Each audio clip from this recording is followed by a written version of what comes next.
I don't know about you, but Olaf's crises are getting a little too real and relatable. Disney and Pixar continuously creating content out of their hit movies is nothing new. We saw it happen with films like Tangled, Toy Story, and we've certainly seen it happen with Frozen. Whether you're 5, 25, or 95, I bet it's impossible for you to count how many times you've listened to Let It Go on one hand. But their newest Disney Plus short film, Once Upon a Snowman, is a total game changer. They used their famous characters to answer some burning questions fans have been asking since 2013. So in this video, we'll be uncovering all the Easter eggs, plot explanations, and naked Norwegians, yep, you heard that right, that this 7-minute film has to offer.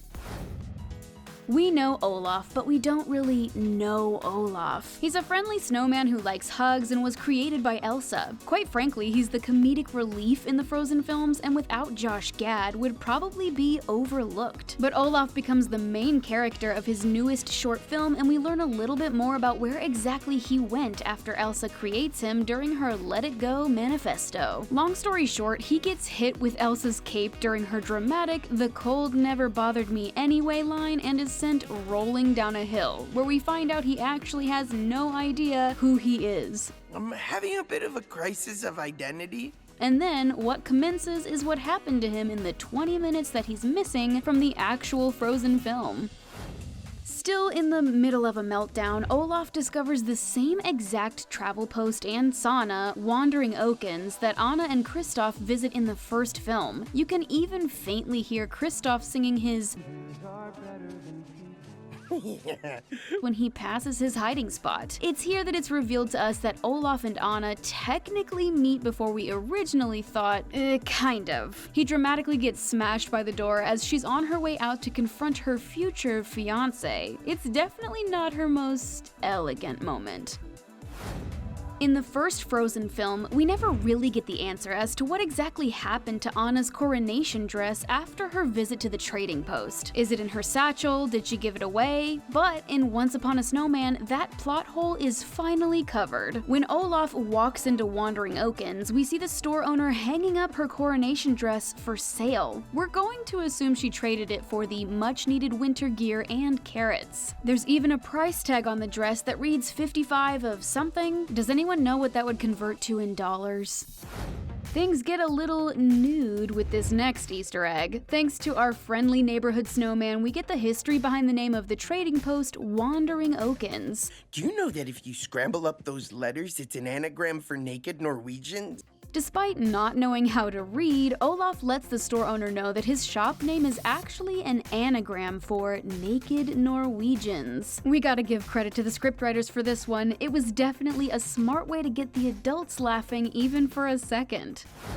Who knew that Olaf and Anna's difference in height would help the creators reveal things that we wouldn't have caught in the first film? And kudos to them for even thinking of utilizing that. When Olaf approaches the Wandering Oakens trading post, we get a glimpse at 2 stone structures that are on either side of the entrance. They happen to have an uncanny resemblance to the rock trolls that raised Kristoff. But because they were placed so low, we weren't able to see them from Anna's point of view in Frozen 1. Those rock trolls are also making me think that Kristoff potentially has a history with this place, and maybe the store owner being kind of rude to him was because he's been in confrontation with him before. What do you think? A snowman being obsessed with summer is weird, no doubt about it. It's even an awkward concept for the characters in the movie, but Once Upon a Snowman showed just how an object made of ice and snow became so obsessed with the heat. It of course happens in the trading post. Olaf is on the hunt for a nose, and while he later settles on a summer sausage, he first tries on a stereoscope. The stereoscope is full of pictures of summer that get his pupils dilating and excitement building. Speaking of those summer pictures, Disney, being, Disney, couldn't resist adding a piece of some other hit movies in the short. The pictures of summer Olaf sees show some familiar sunny places that exist in Moana and Tangled. Did Disney just give their fans confirmation that all 3 of these movies happen in the same universe? It would explain why fans think that Rapunzel and Flynn can be seen entering the castle for Elsa's coronation. The pictures of Summer also foreshadow just how Olaf's future in Summer jazz number would look, or more specifically, where it would take place. There were cards that featured the field of dandelions he pranced around in, the beach setup he also imagined himself in, and even the gazebo that gave off major Sound of Music vibes. It makes the fact that a snowman who claimed to know nothing but knew a whole lot about Summer make sense. There was also a Summer picture that included a specific red checkered blanket. If you've watched both Frozen films, you might find it a tad familiar. That's because it's popped up multiple times. It's in the Summer postcard, reappears in Olaf's In Summer, and then makes a final appearance in the opening scene of Some Things Never Change in Frozen 2. What other way is there to bond Disney characters than sending them into a wolf chase, am I right? In the short, we get another point of view on the wolf chase that Anna and Kristoff get themselves involved in. It was actually all Olaf's fault. He was the one originally being chased after the wolves caught the scent of his summer sausage nose. He of course gets away by cleverly maneuvering his body into a sled and even legs, but when he crosses paths with Anna and Kristoff's sleigh, the wolves are thrown off course and start chasing them. It's interesting to see just how the creators were able to fit Olaf into a scene that already seemed so solid. Of course, there would be no way to end a children's short without resolving the issue at hand. Who am I? And the way Olaf discovers his origins is quite on brand. He may have escaped the wolf pack, but one managed to escape along with him, and Olaf, being the kind and selfless character he is, sacrifices his nose up as a meal for the hungry wolf. In exchange, he gets ambushed by kisses by the wolf and is reminded of the warm hugs he loves so much. Elsa's discovery that water has memory may have seemed random in Frozen 2 because of how absent the concept was in the first film, but the creators made sure to bring it back in Once Upon a Snowman. Do you want to build a snowman?